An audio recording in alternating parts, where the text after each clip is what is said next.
चुनाव खत्म होने के बाद सभी पार्टियां जो है वो अपनी हार की समीक्षा कर रही है।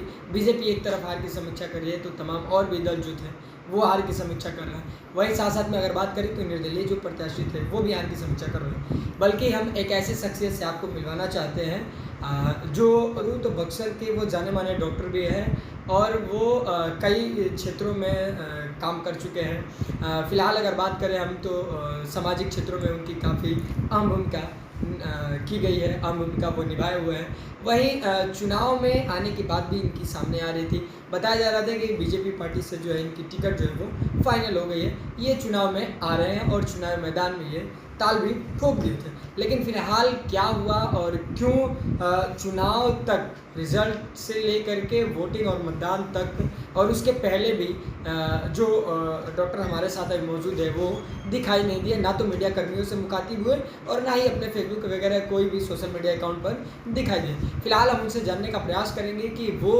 इतने दिनों से कहाँ थे और फिर आगे की उनकी रणनीति क्या है और आने वाले समय में वो किस तरीके का बक्सर बनाना चाहते हैं। सर, हमारे चैनल पहले से स्वागत है। सवाल ये है कि इतने दिनों से आप आखिरकार क्या हुआ कि जो ना तो मीडिया से मुखातिब हुए और ना ही अपने सोशल मीडिया वगैरह कोई भी अकाउंट पे आप दिखाई दिए, आखिर क्या रहा? पहले आप चुनाव मैदान में आ रहे थे लेकिन ऐसा आखिर बीच में हुआ क्या कि आपको टिकट भी नहीं मिला और जो है आप क्षेत्र से दूरी भी बना ली है और चुनाव से भी दूरी बना ली? देखिए, ये बात तो सच है कि मैं एक उम्मीदवार के तौर पे लोगों ने मुझे आगे प्रोजेक्ट किया था कि डॉक्टर साहब बक्सर के हैं, एक अच्छे उम्मीदवार हैं, पढ़े लिखे हैं। तो लेकिन टिकट मिलना और नहीं मिलना मेरे काम को कभी प्रभावित नहीं किया और ना मैं इस उद्देश्य से आया हूँ कि मुझे टिकट मिलेगा तभी मुझे काम करना है। सामाजिक सेवा मैं पहले भी करता रहा हूँ, अभी भी कर रहा हूँ और चुनाव के समय भी मैंने करता रहा है। क्योंकि बात ये अलग है, मैं चूँकि बीजेपी के टीम में चिकित्सा प्रकोष्ठ में हूँ तो मैं चिकित्सीय व्यवस्था को मैं अपने तब भी करता था और मित्रेश जी के साथ में था। मैं यहाँ भी अपने हॉस्पिटल में बाहर भी, हाँ साइलेंटली तो नहीं था, फेसबुक में एक्टिव था, ऐसा नहीं है। फेसबुक आप देखेंगे तो हमेशा पोस्ट हुई हैं। मोदी जी कार्यों को मैंने सराहा है, उनके कार्यों को प्रशंसा किया, लोगों तक पहुँचाया भी है। लेकिन मुझे लगता है कि मोदी जी के कार्यों को जितना लोगों तक पहुँचाना चाहिए था जी, कन्विंस करना, वो शायद हो नहीं सका जी, आप मोदी जी कार्यों को गिनाएंगे तो आपके पास समय कम पड़ जाएगा। जी, लेकिन कहीं ना कहीं तो चूक हुई है और इसकी समीक्षा भी हो रही है। समीक्षा होनी भी चाहिए कि कहाँ गलती हुई, उसको कैसे हम भरपाई करें। आपने जिस तरीके से कहा कि मोदी जी के कार्य जो है वो काफ़ी अच्छा है, मोदी जी के कार्य को लोगों को और आगे बढ़ाना चाहिए। आपने एक और बात कहा कि हम जो है वो बीजेपी से चिकित्सा प्रकोष्ठ में कार्य करते हैं, उसके पद पे हैं। लेकिन अगर बात करें तो मोदी जी आए हुए थे बक्सर में, आप दिखाई नहीं दिए। मैं वहाँ पे कहीं और था, यहाँ नहीं था, जी। किसी और क्षेत्र में था और मैं बाहर था उस टाइम। लेकिन मुझे सूचना मिली थी और मैं रहने का प्रयास लेकिन रह नहीं सका, इसका खेद है मुझे। लेकिन मैं हमेशा उस दिन मैंने लाइव भी किया था, मोदी जी के आने से पहले मैंने उनका स्वागत किया था, लाइव किया था। अब देखिए, मोदी जी के कार्य में छोटे मोटे गिनाव, शायद किसी को पता हो, 2014 जी, तक पूरे देश में 5 मेट्रो स्टेशन, अब 20 मेट्रो स्टेशन, पूरे देश में 7 एम्स, अब 22 एम्स। पूरे देश में 2014 में 388 मेडिकल कॉलेज थे, जी, अब 700 से ऊपर मेडिकल कॉलेज। पहले देश में 20,000 किलोमीटर तक इलेक्ट्रिफिकेशन थी ट्रेन रेलवे की, अब 100% ऑलमोस्ट है। ऐसी अनगिनत बहुत सारी योजनाएं हैं। पहले इकोनॉमी डिप कर रही थी, अब राइज है। इतने स्कैम्स, इतने घोटाले थे 14 से पहले, अब शायद ऐसा नहीं है। तो ऐसे सारे कार्य थे, लेकिन हम लोग कुछ एक चीज़ों पे फोकस करते रहे, लोगों तक वो सारी चीज़ें नहीं पहुंचा सके जिसमें हम विफल हुए। तो इसकी समीक्षा होनी चाहिए। देखिए, किसी भी चुनाव का, हम जब चुनाव लड़ते हैं तो हमारे जो मेन लीडर जी, मोदी जी, उनके नाम पे प्रत्याशी, जनता और कार्य, उनके संगठन के कार्यकर्ता। तो सिर्फ लीडरशिप जो हेड लीड कर रहा उसी का दायित्व नहीं होता है जी, सारे कार्यकर्ताओं को संगठित करके, और हर कार्यकर्ता का अपना पोटेंशियल होता है, उस पोटेंशियल के हिसाब से उससे हमको परफॉर्म करवाना है। तो कहीं ना कहीं ये कहा जाए कि आपने जिस तरीके से कहा कि कार्यकर्ताओं को लेकर के चलना चाहिए, बिल्कुल। लेकिन क्या लगता है कि बीजेपी कार्यकर्ताओं को लेकर नहीं चली, तभी तो हार का मुंह देखना पड़ा बच्चों से। नहीं चली है, लेकिन कुछ ना कुछ तो कहीं चूक हुई है ना। अब मान लीजिए मेरा पोटेंशियल कुछ और है, मैं एक डॉक्टर हूँ, मेरा ये लेवल है, मैं ये कर सकता हूँ, शायद पोटेंशियल यूटिलाइजेशन नहीं हुआ है। कोई एक अलग XYZ कार्यकर्ता है, उसका पोटेंशियल कुछ और है, उसका समझ नहीं पाया। और समझने के बहुत सारी चीज़ें होती है। मैं आपको बताऊं, एक और मुद्दा लोकल और वर्सेस आउटर का था। आप तो आप कभी भी देखें, आप क्यों लोकल और क्यों आउटर में ऐसा कंपेयर होना चाहिए, क्योंकि कभी भी कोई आप एग्ज़ाम, इसका मैं एक उदाहरण देता हूँ एग्ज़ाम से। किसी भी एग्ज़ाम की आप तैयारी करते हैं तो उसकी पूरे 1 साल तैयारी करते हैं, हर सब्जेक्ट की पढ़ाई करते हैं, सब्जेक्ट चैप्टर वाइज पढ़ाई करते हैं, तब जाके आप एग्ज़ाम में अच्छा करते हैं। तो तैयारी नहीं हो, आप सब चीज़ों को समझे नहीं, धरातल पे जानते नहीं हो, यहाँ की भौगोलिक दृष्टिकोण, यहाँ की क्या व्यवस्था है, सामाजिक व्यवस्था क्या है, धार्मिक व्यवस्था क्या है, शैक्षिक व्यवस्था क्या है, स्वास्थ्य की व्यवस्था क्या है, गांव का कैसा माहौल है, तो फिर आप कैसे कल्पना कर सकते हैं जीतने की। तो सारी चीज़ों पे आकलन होना चाहिए, समझना चाहिए, मुझे लगता है। अच्छा, एक IPS आनंद मिश्रा है, वो थे चुनाव में दिल्ली, क्या लगता है उनसे बीजेपी प्रभावित हुई? मुझे नहीं लगता है कि बहुत विशेष इससे फ़ायदा हो। देखिए, मैं फिर उसका एग्जांपल दूंगा। आप कोई भी ये भी एक कंपटीशन है, इसमें बहुत सारे उम्मीदवार होते हैं, कुछ निर्दलीय, कुछ अलग पार्टी के। तो आप ये नहीं बोल सकते आप खड़े नहीं हो सकते। मेरे अंदर कलीवर है तो मैं MBBS निकाला ना, मेरे अंदर कलीवर, मैंने MD किया ना। अब तो ये नहीं बोल सकता कि अरे आप लोग नहीं बैठो कि मुझे MBBS निकालना है। जिसको बैठना बैठो, जिसके अंदर कलीवर है वो निकालेगा। तो ये नहीं बोल सकते कि आनंद मिश्रा जी आए इसलिए हार हुई है, मैं इसको नहीं मानता। उनका अपना काम है, वो किए। ये कहा जाए कि लोकल फॉर वोकल जो है वो काफ़ी असर पड़ा है यहाँ पे बक्सर में। आवाज़ तो उठी थी, आवाज़, लेकिन उस आवाज़ को हम सब दबाने या बताने या समझाने में कामयाब नहीं हो सके। आवाज़ तो उठी थी। और आगे से ये जरूर, ये बात मैं बार बार वही बोलता हूँ, कारण क्यों है लोकल का, कि लोकल व्यक्ति सब चीज़ों को समझता है जी, और बाहरी शायद उसमें परेशानी आती बाहर के लोगों। इस बार भी परेशानी तो हुई थी मितेश भाई को भी, लेकिन फिर भी टीम तो लगी रही हमारी। अगर बात करें तो 10 साल जो थे, 15 साल लालमुनि चौबे जी थे यहाँ से, वो भी बाहर के थे, बक्सर के नहीं थे। और उसके बाद अगर बात करें तो 10 साल जो है वो अश्विनी चौबे जी थे, जो भागलपुर के थे, वो भी बक्सर के निवासी नहीं थे। फिलहाल जिसको टिकट दी थी बक्सर में बीजेपी के द्वारा, वो भी बक्सर के नहीं थे, बक्सर के बाहर के नहीं थे। तो क्या लगता है, अगर डॉक्टर राजेश मिश्रा की जिस तरीके से चर्चाएं चल रही थी, अगर इनको मिलता तो क्या ये चुनाव फंसता या निकल जाता? देखिए, डॉक्टर राजेश मिश्रा इसमें तो अभी है ही नहीं, वो पुरानी बातें होगी। टिकट नहीं मिला तो उसके बारे में कुछ चर्चा कर ही नहीं सकते। बात लोकल की है।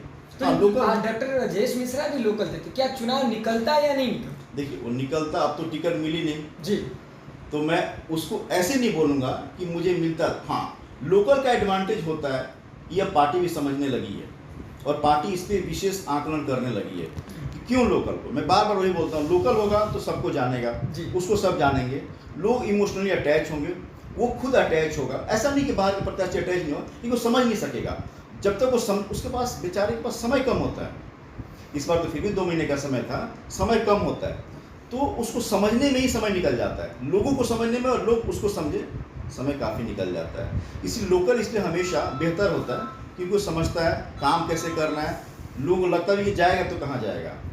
तो एडवांटेज तो मिलता है लोकल को, डेफिनेटली मिलता है। और आगे भी पार्टी, मुझे लगता है, इस बात पे जरूर ध्यान देगी कि लोकल को कुछ ध्यान रखना चाहिए। यदि ऐसा नहीं है, यदि आपका कैंडिडेट, उम्मीदवार अपने आप को प्रेजेंट कर रहा है और उस काबिल है, तो आपको उस पर भरोसा जताना चाहिए। पार्टी को राजेश मिश्रा भरोसा जताना चाहिए था? ऐसा नहीं है, भरोसा जताना चाहिए था। अब पार्टी में, हम तो पार्टी नहीं है, भरोसा तो पार्टी को, जिस तरीके से वोकल, पार्टी को भरोसा मुझ पर है। पार्टी टिकट से पहले बहुत सारी चीज़ें देखती है। ऐसा नहीं है कि तिवारी जी को टिकट मिला या किसी और को टिकट मिलता और मुझे नहीं मिलता। तो पार्टी ने कुछ सोच समझ के दिया है। हाँ, हार हुआ, इसका समीक्षा हो रहा है, इसके कारण को पता किया जाए क्यों हारा है। मैंने भी समीक्षा किया, मैंने भी अपना समीक्षा किया है। क्या लगता है अभी चल रहा है? आपको क्या लगता है? मुझे, देखिए, मुझे बहुत, जो बताया मैं, बहुत सारी चीज़ें मुझे लगती हैं कि सिर्फ और सिर्फ मोदी जी के नाम पे हम लोग नहीं जीत सकते। मोदी जी बहुत अच्छा काम किए। मोदी जी कार्यों को, सारे कार्यों को हम कन्विंसली बताएं लोगों को। एक तो ये, ऐसा नहीं कि बस हम मोदी जी के साथ हैं, मोदी जी के सिपाही हैं, मोदी जी के हनुमान हैं। सिर्फ ये बात कहने से नहीं होगा, आपको कन्विंस करेगा, मुझे कन्विंस करना पड़ेगा, लोग कन्विंस करना पड़ेगा। क्यों? क्योंकि मोदी जी ने कार्य किए हैं जो मैंने अभी गिनाया आपको। एम्स खुलवाए, इलेक्ट्रिफिकेशन हुआ, सड़क सुरक्षा हुई, सड़क विस्तार हुआ, आंतरिक सुरक्षा हुई, बाहरी सुरक्षा हुई, और देश की इकोनॉमी बढ़ी है, कॉलेज खुले हैं, स्वास्थ्य सुविधाएं बढ़ी हैं, लोगों में एक आत्मविश्वास जगा है। डॉक्टर साहब, एक सवाल आपको मैं रुकूंगा यहाँ पे, और सवाल ये है कि जिस तरीके से अगर बात करें तो एनडीए के प्रत्याशी कई जगह पे खड़े थे। 2024 के चुनाव, लोकसभा चुनाव भी बीता, इसमें कई जगह पे करते। जैसे अगर बात करें तो काराकाट लोकसभा में, आरा में, उसके बाद अगर बात करें बक्सर में, पटना वगैरह सारे जगहों पे खड़े थे। लेकिन अगर बात करें तो कई निर्दलीय प्रत्याशी भी खड़े थे, जिसमें नाचने वाले भी थे, गाने वाले भी थे, फिल्मी स्टार भी थे। कई जगह पे पदाधिकारी के तौर पर अपनी रिटायरमेंट दे करके चुनाव लड़ रहे थे, वीआरएस दे करके। तो क्या लगता है इनकी वजह से बीजेपी का जो है एनडीए का सीट जो है उस जगह पे फंस गए? देखिए, अगर खास करके बात करें तो बक्सर की और आपके क्षेत्र जो है वो काराकाट की, दो सीटें जो है वो काफ़ी हॉट सीट बनी होती है, दोनों सीट फंस गई। देखिए, मैं नाचने का तो नहीं, आप किस नज़र से? मैं उनको कलाकार बोलूँगा, और जो पढ़े लिखे लोग हैं, जो भी प्रत्याशी ब्यूरोक्रेट्स मैदान में हैं, हाँ जरूर हुआ है। अब काराकाट को ही देख लीजिए, वहाँ पे जो निर्दलीय प्रत्याशी थे उन्होंने प्रभावित तो किया ही है। अब इसमें लेकिन देखिए क्या होता है, ये संगठन के ऊपर के लोग ना, उनको थोड़ा समझना चाहिए कि आप किसी एक्टर को ग्लैमराइज करके पॉलिटिक्स में आप डाल रहे हैं just to get benefit, political benefit. जो ग्लैमर की दुनिया में वो वोट लेके आएंगे और हमको जिताएंगे, यही पे तोड़ना पड़ेगा। क्योंकि इसी का फ़ायदा उठा के वो प्रत्याशी निर्दलीय आ जाते हैं। आप टिकट नहीं देते हैं तो मैदान में कूद जाते हैं और हार का सामना करना पड़ता है पार्टी को। लेकिन इसके लिए लोगों को भी समझना पड़ेगा। आप ग्लैमर की दुनिया मत जाइए। अरे वो व्यक्ति जिसको विकास शब्द का परिभाषा नहीं मालूम, जिसको मालूम नहीं कि काम क्या करना है, कलाकार होना अलग बात है, लेकिन आप पॉलिटिक्स में आ रहे हैं, मतलब राजनीति करने। उस राजनीति समाज की सब कुछ है जी। आज देश की रीढ़ हड्डी, सामाजिक व्यवस्था, आर्थिक व्यवस्था, शैक्षिक व्यवस्था, स्वास्थ्य की व्यवस्था, धार्मिक व्यवस्था, पर्यटन की व्यवस्था, पर्यावरण की व्यवस्था, सारी कुछ तो राजनीति तय करती है। और राजनीति में तो एकदम ऐसे लोग होने चाहिए जो ज्ञानी होने चाहिए, जो समझ होनी चाहिए, जिससे आप पूछेंगे विकास क्या होता है, हाँ विकास कर देंगे। अरे भाई उनको नाचने गाने दीजिए ना, कलाकार हैं वो। लेकिन हम लोग जो उनके पीछे भाग जाते हैं, ग्लैमराइज हो जाते हैं, उसको बदलना पड़ेगा। युवाओं को इसके लिए सोचना पड़ेगा। मैं बार बार बोलता हूँ, युवाओं को पीछे लेके नहीं, युवाओं को हमेशा साथ लेके चलना पड़ेगा। लेकिन युवा आज पीछे चलता है। निर्दलीय प्रत्याशी आए हुए थे, युवाओं पर काफ़ी इम्पेक्ट डाले, युवाओं को अपनी तरफ आकर्षित किया। कारण वही है, ग्लैमराइज जाते हैं युवा। बहुत यहाँ की जनता तो पॉलिटिकली मैच्योर हो गई है, लेकिन युवाओं को भी थोड़ा पॉलिटिकली मैच्योर होना पड़ेगा। अब आगे की रणनीति क्या है डॉक्टर राजेश साहब? जी, रणनीति तो ऐसा नहीं कि मुझे कुछ आगे आने वाले चुनाव में आना है या कुछ मुझे टिकट देना, नहीं। मुझे तब भी एक ही, मेरा राजनीति में आने का कारण ये नहीं कि मुझे अपने लिए कुछ करना है। राजनीति में आने का कारण मुझे एक ही है बस, कि मुझे समाज के लिए काम करना है, मुझे अपने बक्सर के लिए काम करना है, मुझे बक्सर को आगे बढ़ाना है। और मेरे पास दूसरा कोई विकल्प नहीं था राजनीति चुनने के अलावा। मैं अपना व्यवस्था कर रहा हूँ। तो अब चूँकि मुझे टिकट नहीं मिला और बीजेपी भी यहाँ से हार चुकी है, तो मेरा सामाजिक कार्य जो पहले कर रहा था, स्वास्थ्य के लिए कैंप लगाना, हेल्थ अवेयरनेस करना, बच्चों को एजुकेट करना, एजुकेशनल मोटिवेशन करना, इन्वायरमेंटल प्लांटेशन लगाना, और मैं घोषणा और भी बहुत सारी करूँगा। और मेरा अब आगे का ये प्लान है कि जिस घर में बच्ची पैदा हो, उस घर में एक या तो सागवान या शीशम या सखुआ का वृक्ष एक दूंगा गिफ्ट, ताकि हमारा पर्यावरण बचे रहे। उस बच्चे जब बड़ी होगी तो उसके काम बिल्कुल। तो ऐसी बहुत सारी काम। युवाओं के प्रति काफ़ी आपका लगाव था। जिस समय आप क्षेत्र में घुमा करते थे, जिस समय आप लोगों से मिला करते थे, सामाजिक कार्य किया करते थे, उस समय आपके साथ काफ़ी युवा थे। फिर पुनः युवाओं को आप अपनी तरफ आकर्षित करने के लिए, लाने के लिए युवाओं से क्या अपील कीजिएगा और युवाओं को क्या कहिएगा कि ऐसे भ्रामिक लोगों से दूर रहें और जो समाज के लिए कार्य करते हैं, जो समाज के प्रति अपनी जीवन अर्पण कर देते हैं, उनके साथ रहिए। उनको क्या कहिएगा युवाओं को? देखिए, युवा मेरे साथ तब भी थे और अभी भी हैं, पूरी तरीके से मेरे साथ हैं जी। हाँ, थोड़ा सा युवा भटक जाते हैं कभी, क्योंकि वो उतने मैच्योर नहीं है, और मैं उनको एक संगठित करूँगा, उनको एक मार्गदर्शन का काम करूँगा कि आपको सोचना है। और पहले तो ये देखना कि जो आप प्रत्याशी या जिस व्यक्ति के पीछे जा रहे हैं उसका बैकग्राउंड कैसा है, वो व्यक्तित्व कैसा है, आपके लिए कैसे अच्छा कर सकता है, खाली बोल देने से नहीं।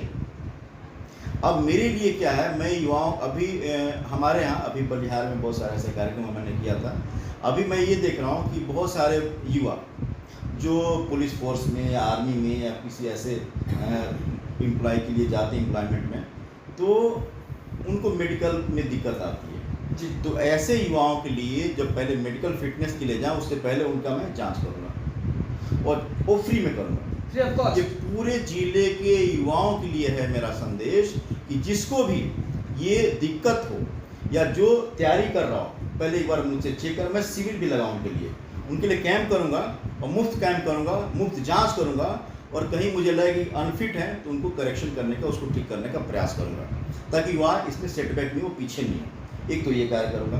दूसरा, अपने ज़िले में एक और चीज़ मैं देख रहा हूँ कि नशा, युवाओं में नशाखोरी बढ़ रही है, हमारे बक्सर में नशाखोरी बढ़ रही है, तो उनको डिस्करेज करना, उनको इससे दूर रखना, और जो इसमें लिप्त हो चुके हैं उनको कैसे हम मेडिकली उनको बेनिफिट दें, कैसे ट्रीट करें, वो भी मैं फ्री में करने वाला हूँ। और इसके लिए मैं अपने बक्सर में मेरे यहाँ एक सेंटर खोलने वाला हूँ, उसके लिए ड्रग डी एडिक्शन कैसे, उसे कैसे छोड़ाएं, नशा मुक्ति कैसे कराएं।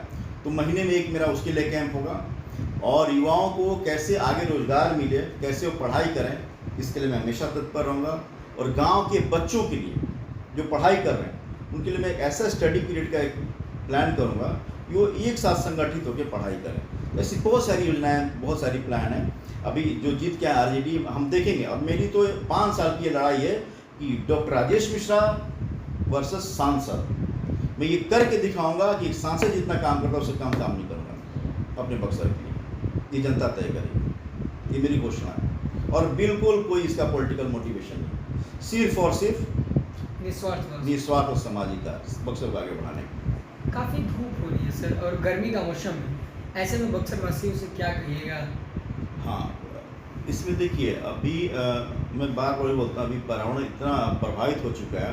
इस साल की गर्मी, अभी कुछ समय पहले इतनी लू तेज थी कि बहुत सारे, एक दिन में मुझे लगता है 200-250 लोगों की जाने गई हैं, जो चुनाव के समय हुए। डेली है सर, आज भी इतनी गर्मी है। तो ये बोलूँगा कि जब भी आप बाहर जाएं, अपना हाइड्रेशन मेंटेन करें, पानी खूब पी के जाएँ, और आपको चक्कर आने लगे तो आप आराम करें। लू के बहुत सारे होते हैं, उसमें हीट स्ट्रोक होता है, हीट एग्जॉशन होता है और हीट क्रैम्प्स होता है। सबसे खतरनाक होता है हीट स्ट्रोक, जिसमें तुरंत डेथ हो सकता है। आप बॉडी टेम्परेचर मेंटेन नहीं करेंगे तो आपका डेथ हो जाएगा। उसके लिए जब भी आपको लगे तो तुरंत छाँव में जाइए, खुद को ठंडा रखिए, शरीर पे पानी गिराइए, पानी पीजिए, ORS पीजिए, और तुरंत चिकित्सकीय सलाह लीजिए, नहीं तो आपकी जान जा सकती है। ये थे हमारे साथ डॉक्टर राजेश मिश्रा जी, जिनसे हमने खास मुलाकात की और कई मुद्दों पर चर्चा किया, और आखिरकार इन्होंने बता दिया कि हम इस बार के चुनाव से क्यों दूरी बनाए हुए थे और आगे की रणनीति हमारी क्या है, युवाओं के प्रति क्या सोचें, और जो बिटिया है उनके प्रति क्या सोचें, समाज के प्रति क्या सोचें।